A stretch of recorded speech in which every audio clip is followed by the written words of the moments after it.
Bonjour, bienvenue dans ce cours d'hydraulique où nous allons continuer à parler du modèle du liquide turbulent. Voici un rappel de la table des matières qui indique où nous en sommes dans le cours. Et voici un rappel des équations que nous avons développées. Donc nous avons intégré l'équation de continuité, l'équation de Bernoulli et l'équation d'Euler sur une conduite, de manière à étendre le modèle du liquide parfait au modèle du liquide turbulent. En particulier, nous avons ajouté un terme de perte de charge que nous allons devoir détailler maintenant. Alors, les pertes de charge sont de deux types. Il y a d'une part les pertes de charge générales, qui sont les pertes de charge par frottement, et d'autre part les pertes de charge singulières ou locales, dues à des singularités géométriques dans l'écoulement. Alors, on va commencer par s'intéresser aux pertes de charge générales. Pour ça, on va analyser cette situation-ci. Donc, on a une conduite dans laquelle on fait l'hypothèse que le diamètre est constant, que les filets fluides sont parallèles. Et pour la pression, comme on l'avait déjà fait, on va distinguer la partie P0, qui est la partie statique de la pression, et la partie grand P, qui est la partie dynamique. Sur cette conduite, entre les sections 1 et 2 ici, on peut écrire l'équation de Bernoulli, donc la différence de charge entre ces deux sections. Alors, avec les hypothèses qu'on a faites, eh bien, on va pouvoir éliminer les parties statiques de la pression, puisque les termes qui viennent d'être barrés en rouge sont en fait la cote piézométrique dans ces deux sections. Et cette partie statique est constante. Alors, qu'est-ce qu'on peut éliminer encore comme terme? Eh bien, on va pouvoir éliminer les termes liés aux vitesses, puisque comme le diamètre de la conduite est constant, les vitesses vont être identiques aussi. Et donc, on peut éliminer ces deux termes. Finalement, pour les pertes de charge, il ne nous reste plus que les différences de pression, P1 moins P2, donc pression dynamique.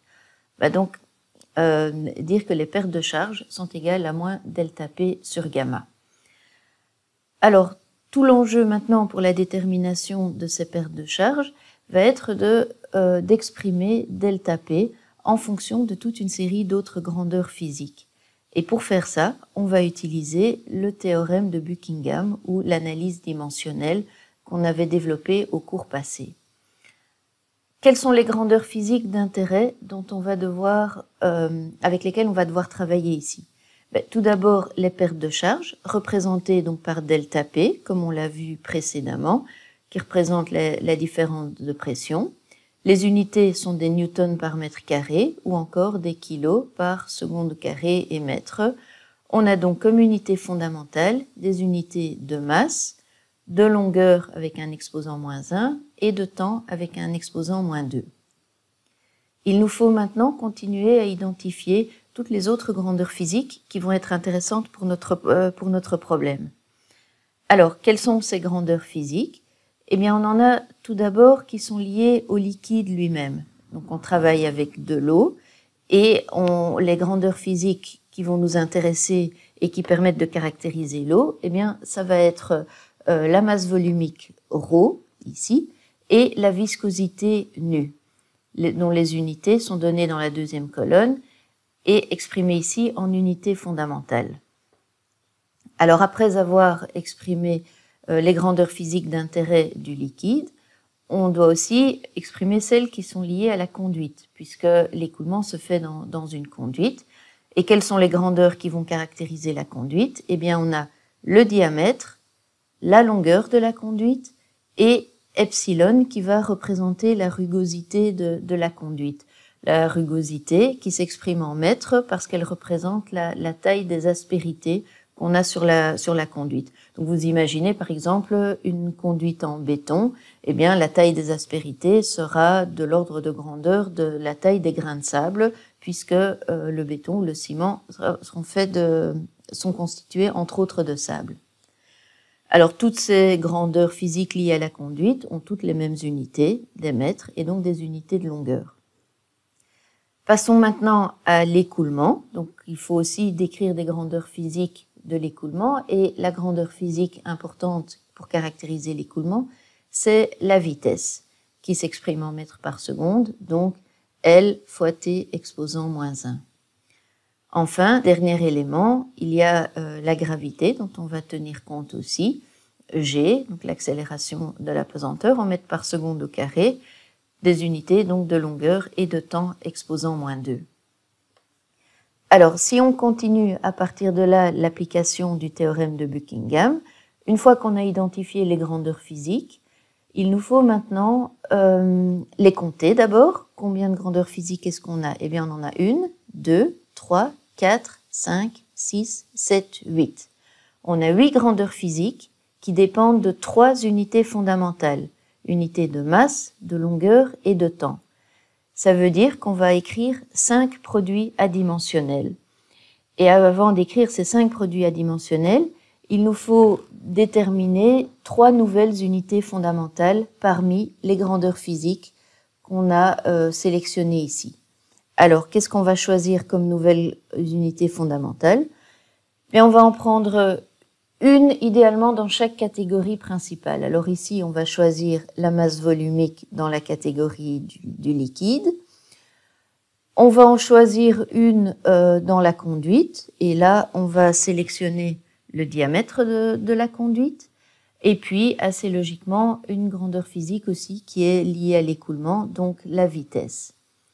On vérifie au passage que nos 3 nouvelles unités fondamentales comportent bien toutes les anciennes unités fondamentales. C'est le cas. On a ici unité de masse et de longueur, ici de longueur qui s'y retrouvait déjà avant, et ici unité de longueur et de temps.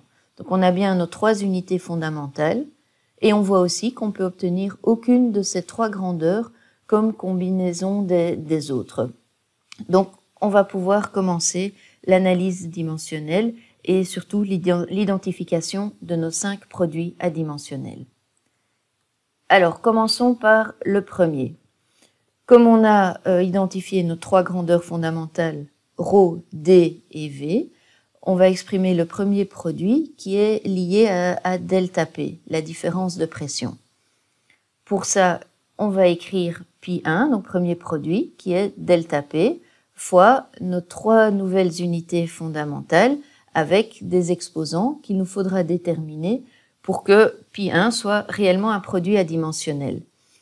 Qu'est-ce qu'on écrit comme équation pour ça? Bien, on va équilibrer toutes les unités. Par exemple, pour les unités de masse, qu'est-ce qu'on a? Si on regarde delta P, dans delta P, on a les unités de masse qui apparaissent avec un exposant 1. On indique donc 1 ici. Dans la masse volumique ρ, on a les unités de masse avec un exposant 1. On a donc 1 plus x1. Par contre, dans le diamètre et dans la vitesse, les unités de masse n'apparaissent pas et on a donc 0 fois x2 et 0 fois x3. On a donc l'équation ici pour les unités de masse 1 plus x1 égale à 0. On fait la même chose pour les unités de longueur.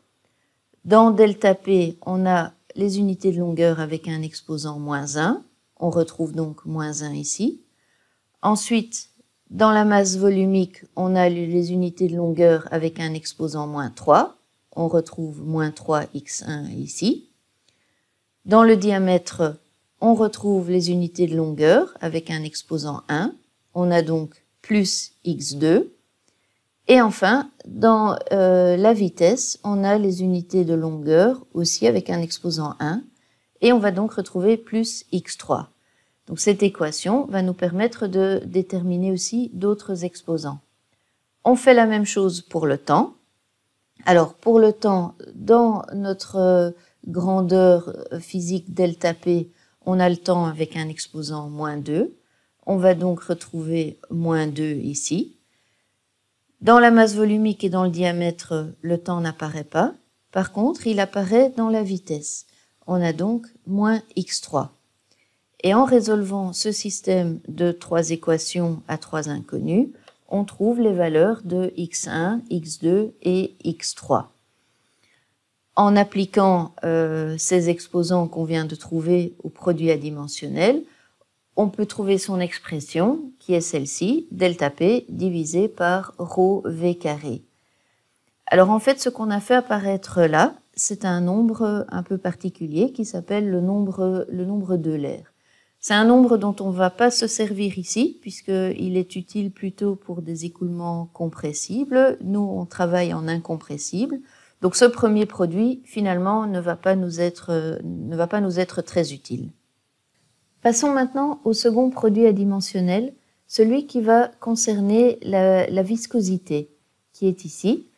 On va donc écrire pi2 comme étant le produit de nu, la viscosité, fois ρ, d et v, chacun avec leur exposant. On procède comme avant pour écrire les trois équations à résoudre pour déterminer les exposants, de manière à ce que pi2 soit réellement adimensionnel. Alors, c'est exactement la même chose qu'avant, sauf que les termes indépendants ici dépendent des unités de la viscosité. On a donc 0 pour la masse, 2 pour les unités de longueur et moins 1 pour les unités de temps. Lorsqu'on va résoudre ce système, on va trouver les valeurs suivantes pour x1, x2 et x3, et puis il nous suffit de mettre tout ça ensemble pour trouver le deuxième produit adimensionnel. Alors, en le regardant bien, vous avez peut-être reconnu le nombre de Reynolds dans ce produit adimensionnel. Il suffit d'inverser le produit pi2, et en fait, on peut faire ce qu'on veut comme manipulation avec ces produits adimensionnels une fois qu'on les a, pour autant qu'on garde un nombre adimensionnel, ce qui est bien le cas ici. Et ce nombre de Reynolds, on aura l'occasion d'y revenir parce qu'il va devenir important pour nous. On continue avec les variables suivantes. Donc cette fois-ci, les grandeurs physiques suivantes qu'on doit analyser, c'est la longueur et epsilon, la rugosité, qui vont donner lieu aux produits pi3 et pi4. Alors, ici, on va raccourcir un petit peu le travail, puisque ce qu'on remarque, c'est que L et epsilon ont les mêmes unités que D, le diamètre, qui est une de nos nouvelles unités fondamentales. Et dans ce cas-là, selon le théorème de Buckingham, les produits adimensionnels associés sont tout simplement le rapport de chacune de ces grandeurs par rapport à la nouvelle unité fondamentale. Donc pour pi3 et pi4, c'est facile. Il nous reste le dernier produit, qui est le produit pi5, lié ici à G. Alors là, on procède comme avant. On va écrire le produit pi5 avec ρ, d et v et les exposants. On écrit les trois équations à résoudre, et cette fois-ci, les termes indépendants sont 0 pour les unités de masse, puisqu'il n'y a pas d'unité de masse dans G, 1 pour les unités de longueur, et moins 2 pour les unités de temps. On résout ce système et on trouve les valeurs suivantes pour x1, x2 et x3, ce qui nous amène à l'expression du produit adimensionnel pi5 qui est celui-ci, GD divisé par V carré. Et de nouveau, ce nombre-là, en le retournant et en prenant la racine, nous permet de faire apparaître le nombre de Froude. Alors, le nombre de Froude, c'est un nombre qui est très important pour les écoulements à surface libre, mais comme nous, on va s'intéresser dans ce cours-ci aux écoulements en conduite, il ne va pas nous être très utile. Maintenant qu'on a identifié nos 5 produits adimensionnels, on peut écrire la nouvelle expression qui lie ces grandeurs physiques en fonction des produits adimensionnels ici. Qu'est-ce qu'on va faire de ça? Eh bien, ce qui nous intéresse, c'est de pouvoir exprimer les paires de charges qui, pour rappel, s'exprimaient en fonction de delta P. Donc, on peut toujours transformer cette fonction f en l'expression suivante, où on a sorti, en fait, le premier produit adimensionnel delta P sur ρ v carré, et on a écrit delta P qui était égal à ρ v carré fois une autre fonction f1 des 4 variables restantes. On continue ça, puisque ce qui nous intéresse, c'est pas juste delta P, mais plutôt la perte de charge qu'on avait exprimée comme étant moins delta P sur gamma. Donc en fait, il suffit d'ajouter un signe moins et de diviser par G pour trouver cette expression-ci. Les paires de charges qui nous intéressent ici, comme on l'a dit, sont des paires de charges générales, qui sont donc des paires de charges par frottement, et assez logiquement, elles vont être proportionnelles à la longueur de la conduite. On va donc pouvoir sortir le terme L sur D de ce produit, puisque si les pertes de charge sont proportionnelles à la longueur de la conduite, eh bien en fait, L sur D va apparaître ici comme produit. Et au passage, on en a profité pour rajouter un 2 ici, de manière à avoir V carré sur 2G, donc à exprimer les pertes de charge en fonction de V carré sur 2G. Alors V carré sur 2G, c'est le terme d'énergie cinétique dans l'équation de Bernoulli, et vous verrez par la suite que c'est intéressant d'exprimer les pertes de charge en fonction de V carré sur 2G. Et on a donc du coup une nouvelle fonction, F2, qui ne dépend plus que de 3 de nos produits adimensionnels. Alors, qu'est-ce qu'on peut faire d'autre pour simplifier ça? Eh bien, si on regarde bien, on voit ici le produit, ce nombre-ci, qui correspondait au 5e produit adimensionnel, V carré sur GD. En fait, l'air de rien, on l'a déjà extrait, puisqu'on le retrouve ici, V carré sur GD.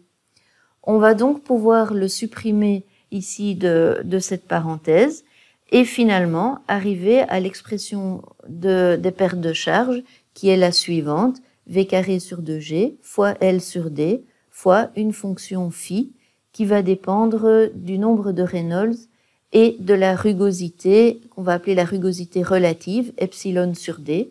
Donc le rapport entre la taille des aspérités qu'on va trouver sur la conduite et le diamètre de la conduite. L'équation qu'on a fait apparaître ici est en fait l'équation de Darcy qui permet de décrire de manière générale les pertes de charge. Alors, vous allez me dire que le problème, c'est qu'on ne connaît toujours pas cette fonction phi. Tout ce qu'on a réussi à identifier, c'est qu'elle dépendait du nombre de Reynolds et du rapport epsilon sur D, donc de la rugosité relative. Oui, c'est vrai, on ne sait pas ce que ça vaut, mais on a déjà pu identifier une proportionnalité par rapport au carré de la vitesse et à la longueur de la conduite. Donc maintenant, en fait, il nous reste à faire des mesures en laboratoire dans lesquelles on va faire varier le nombre de Reynolds de l'écoulement et la rugosité relative, et pour chaque type d'écoulement, mesurer les pertes de charge. Et ça va nous permettre de trouver les valeurs de cette fonction phi. Donc ça, c'est la manière de procéder. L'analyse dimensionnelle, en fait, dans ce cas-ci, nous a permis de réduire le nombre de variables d'intérêt et de nous guider dans les expériences qui doivent être conduites. Alors, ces expériences, c'est pas nous, évidemment, qui allons les faire. Un certain Nikuradze s'en est chargé avant nous. Et voilà le résultat de quelques-unes de ces mesures. Il a testé plusieurs écoulements en fonction du nombre de Reynolds.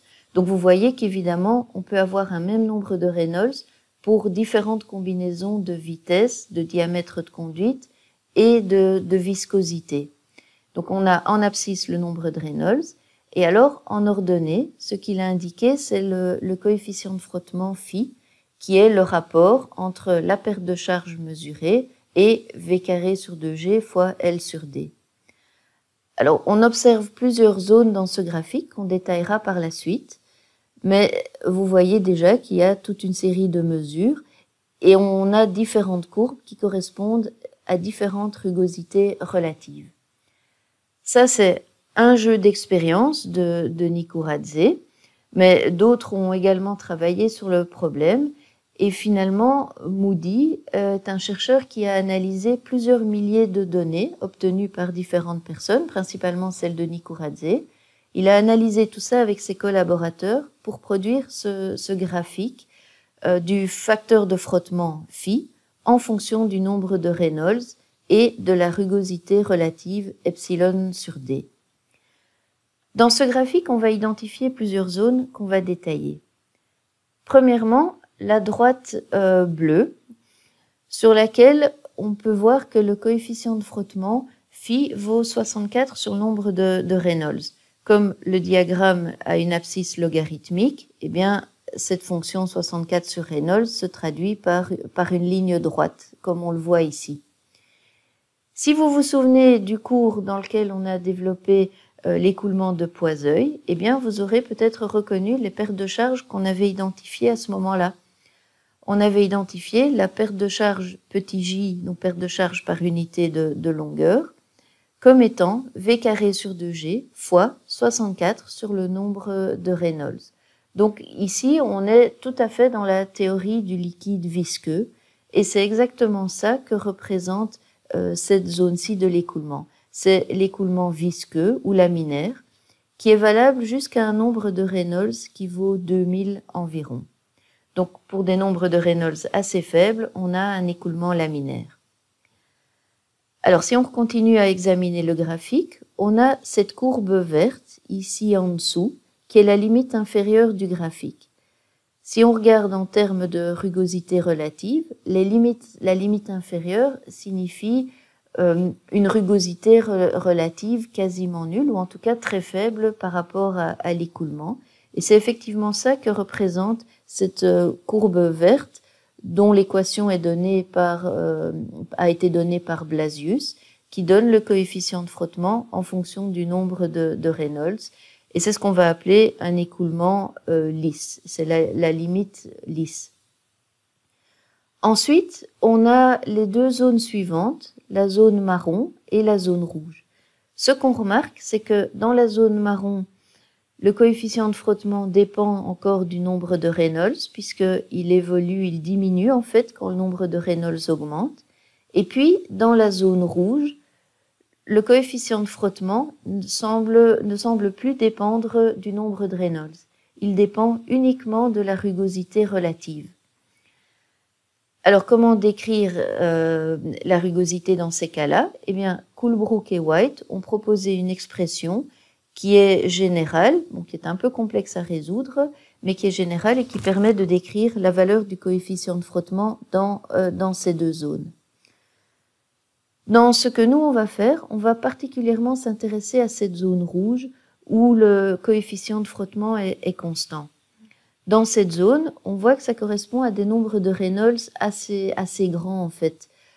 Pour une rugosité, prenons par exemple une rugosité relative de 1 millième, ça voudrait dire qu'on a des aspérités d'une taille de 1 mm dans une conduite qui fait 1 mètre de diamètre, ce qui est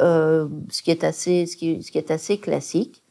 Et pour de tels écoulements, eh bien, à partir d'un nombre de Reynolds qui est de l'ordre de 10 exposant 6, donc 1 million, on va se retrouver dans cette zone où le coefficient de frottement est constant, zone qu'on va appeler la zone de saturation de turbulence. Donc on est ici en fait dans les zones marron et rouge, dans les zones d'écoulement turbulent. Et ici, dans la zone rouge, on est en saturation de turbulence. Donc ça veut dire que le nombre de Reynolds ne va plus avoir aucune influence sur le frottement. Si on réfléchit un petit peu à la valeur de la viscosité dans nos écoulements, la viscosité de l'eau, c'est 10 exposant moins 6. Donc en fait, on va très facilement, avec une vitesse de l'ordre de 1 mètre par seconde et un diamètre de conduite de l'ordre de 1 mètre, on va très facilement se retrouver au-delà de cette limite d'un nombre de Reynolds de 10 exposant 6. Et donc on va presque toujours être en saturation de turbulence. C'est quelque chose qu'on va exploiter dans la suite de ce qu'on va faire. Alors juste un dernier mot de cette zone jaune qui est en fait une zone de transition entre les écoulements purement laminaires et les écoulements turbulents. Donc on a une zone un petit peu instable qui n'est pas bien décrite, mais à partir de laquelle on commence à avoir le comportement d'écoulement turbulent. Comme je l'ai dit, nous on va particulièrement s'intéresser à la zone rouge du graphique, là où le coefficient de frottement ne dépend plus du nombre de Reynolds. Alors voilà pour information quelques valeurs de rugosité, donc quelques valeurs de epsilon en millimètres. Pour du ciment, on voit qu'on a des aspérités entre 0,3 et 3 mm. Pour de l'acier, on a aussi des aspérités et on va avoir un certain nombre de conduites qui peuvent être en acier. Et pour un tube étiré, on va même être dans quelque chose de très très lisse, puisque les aspérités auront une dimension de l'ordre du millième de millimètre. Comment est-ce qu'on va exploiter cette expression de Darcy? Eh bien, dans notre cas, où on va s'intéresser à des conduites, il sera plus intéressant de l'exprimer en fonction du débit. Ce qu'on peut faire simplement en transformant la vitesse ici et en faisant apparaître le débit, comme on le fait ici. Donc V carré devient Q carré sur A carré. Et on va pouvoir regrouper ces termes en un coefficient K, qui est un coefficient qui va dépendre de la géométrie de la conduite, puisqu'on voit le diamètre et l'air, et du frottement. Frottement qui va être supposé constant si on est bien en saturation de turbulence. Une proportionnalité par rapport à la longueur de la conduite, puisqu'on a vu que les pertes de charge générales étaient proportionnelles à la conduite. Et puis le débit au carré, puisque lorsqu'on va étudier des conduites, une des grandeurs intéressantes sera le débit qui y coule et pas directement la vitesse. Alors, une telle expression se retrouve dans des tables comme celle-ci. Donc, si vous voulez par exemple acheter une conduite d'un diamètre dn, diamètre nominal donné, eh bien, le fabricant va vous fournir des tables de ce type-ci où pour chaque valeur du diamètre, il vous donne la valeur du nombre de Reynolds à saturation de turbulence, donc en fait le début de la zone rouge de notre diagramme de Moody, et le coefficient, la valeur du coefficient de frottement correspondante. Et puis pour vous faciliter le travail, il peut même vous donner la valeur de K, le coefficient géométrique ici, que vous pourriez en fait très bien calculer vous-même aussi, parce que ce n'est finalement pas très compliqué. Alors, on voit la suite ici pour d'autres diamètres. Et ce qu'il conviendra de faire pour les applications pratiques, eh bien, c'est de d'abord toujours bien vérifier si l'hypothèse de saturation de turbulence est valide. Donc, calculer le nombre de Reynolds de l'écoulement qu'on a, vérifier s'il est bien supérieur à la valeur du nombre de Reynolds à saturation. Si c'est le cas, on peut utiliser le coefficient de frottement qui est indiqué ici.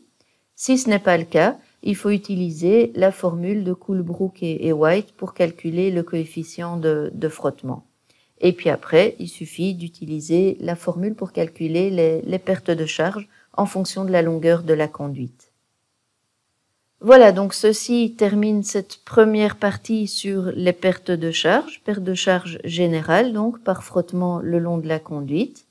Et ce qu'il nous reste à faire et qui sera pour le module suivant, ce seront les pertes de charge locales. Merci pour votre attention.